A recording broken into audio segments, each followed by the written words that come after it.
One of the things that I have noticed in clinic as a dietitian is that people who have previously done intermittent fasting tend to have some way in which the intermittent fasting has kind of messed up what they eat. I personally can't wait to talk about intermittent fasting in this video because it is one of the diets I get asked about the most. In this video, I'm going to cover what intermittent fasting is, whether or not intermittent fasting can impact your diet in a positive or negative way, and the science behind intermittent fasting and whether it's effective. Intermittent fasting is a popular trend which has taken the diet and wellness industry by storm. In terms of the intermittent fasting method, it is a pattern of eating which alternates between fasting periods where you don't eat food and then eating periods where you are allowed to eat food. It claims to be a simple way to organise your meals and promises to tap into some amazing health benefits. And I think this flexible and simple method is what makes it attractive to so many people, right? You're not being asked to calculate calories or do anything like this. You're just asked to simply select a window where you're eating and select a window where you're fasting.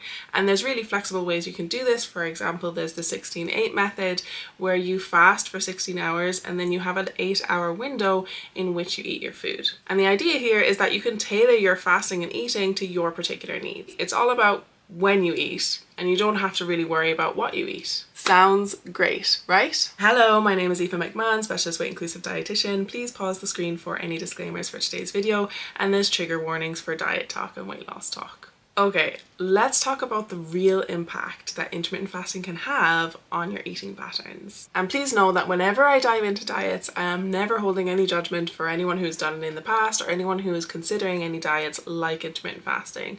My job here is to simply present the information, have a little dig into the science, and explore what outcomes that intermittent fasting actually has. As a dietitian, I have seen more and more people coming into clinic and they have previously done intermittent fasting. And what I find interesting is that these people who've done intermittent fasting seem to develop eating behaviors that they wouldn't have done prior to going on this eating pattern or diet. And what I find is that these new eating patterns, one, last far beyond when they stop intermittent fasting, but two, can have a serious impact on their risk of eating disorder behaviors and disordered eating. The main eating pattern that I have seen which continues long after stopping intermittent fasting is skipping breakfast. Now, bear with me for a minute because skipping breakfast does seem benign. It doesn't seem like something that can cause any real serious impacts to you. However, a pattern that I've seen is that someone will go on intermittent fasting, they'll have their fasting window, then they will continue this kind of unspoken rule, or they just will continue to not eat breakfast.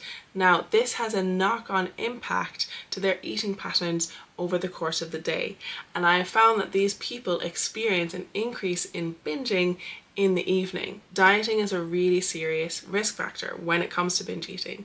And when you think about the patterns of intermittent fasting, it is almost prescribing a binge-restrict cycle. You have your fasting period, i.e. the time where you restrict even if your body is telling you you're hungry, and then you have the eating cycle. And if you have built up hunger hormones over that fasting period, you are more likely, biologically driven, to binge during that period on which you are allowed to eat. What I observed in clinics piques my interest and it kind of made sense, but what I wanted to do was look at the science and see if there was any science to back this up. And I found a research paper which has actually been published this year, and it showed that people who have fasted in the past, such as in the case of intermittent fasting, were more likely to be binge eaters. And this makes sense from a biological perspective because we know from the research that when a human goes through periods of restriction, it inevitably builds up hunger hormones because food scarcity or not having enough to eat is something that your body is well equipped to fight against, even if you want to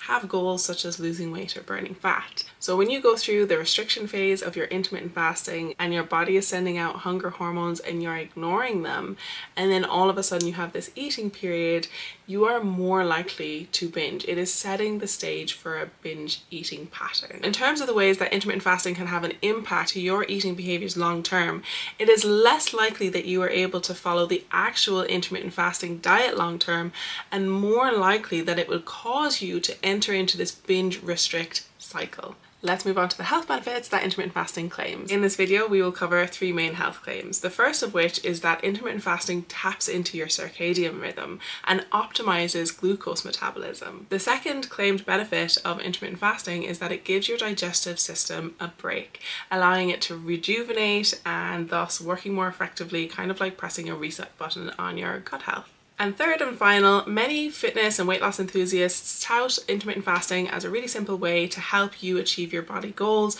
whether it's weight loss or fat loss. The idea here is that it is a sustainable and manageable way to reduce your calories and burn fat, and doesn't require complex calculations to do with calories or macros, etc. Let's chat about the first claim, which is that intermittent fasting is beneficial for your blood sugar levels. Now, a lot of the time when we think blood sugar levels, we think diabetes, we think all of the risks that diabetes comes along with.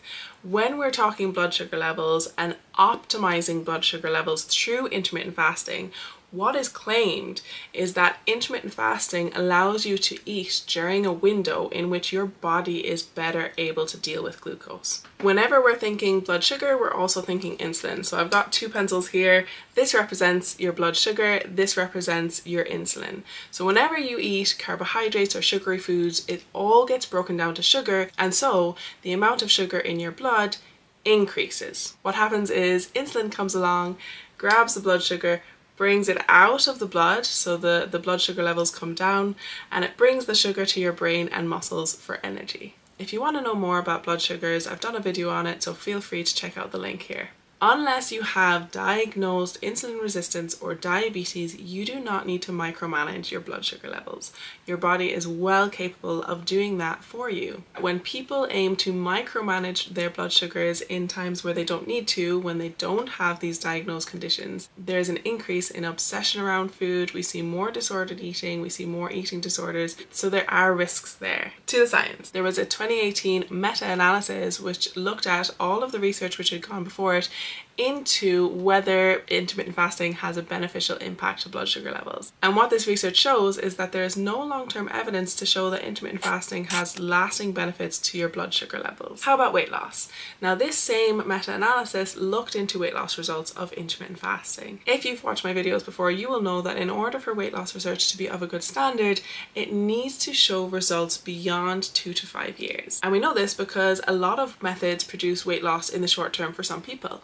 However, in the longer term, what we see is weight regain, and up to a third of people gain more weight than what they lost in the first place. In terms of this meta-analysis, unfortunately what they found is that there is not really the research there beyond even 12 months to show that intermittent fasting produces long-term weight loss results. Therefore, there is no research at present which shows that intermittent fasting can produce sustainable long-term weight loss. On to the third health claim. Is intermittent fasting beneficial for your gut microbiome or the bacteria in your gut, your overall gut health? Gut microbes or gut microbiota are bacteria which live in your gut. These gut bacteria are really important for your overall health and are involved in processes such as your immune response and your stress responses. Gut bacteria do change and have been observed to change in response to different factors such as age, lifestyle, and dietary intakes. Research into the gut microbiome is fascinating and it is ever expanding. However, at present, a lot of the research is in its infancy stages. And the issue with research in this area is the complexity of the gut microbiome,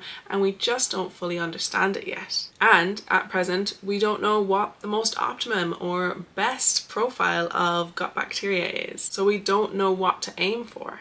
In summary, there is simply insufficient science to suggest that intermittent fasting has a long-term positive impact to gut health. And because the science shows that intermittent fasting is unlikely a sustainable way of eating and carries with it a risk of eating disorders and disordered eating, it is unlikely that this may become a harm-free way of managing your gut health. In conclusion, the science at the moment does not support intermittent fasting as even a sustainable way of eating, nor does it show any long-term health benefits such as your blood sugar management or gut health. And regarding weight loss, intermittent fasting simply does not have the science behind it to show that this is a sustainable way or even an effective way of losing weight. I hope you found this video useful. If you have any questions, pop them in the comments below, and also feel free to like, comment, subscribe, all of the good stuff. See you next time.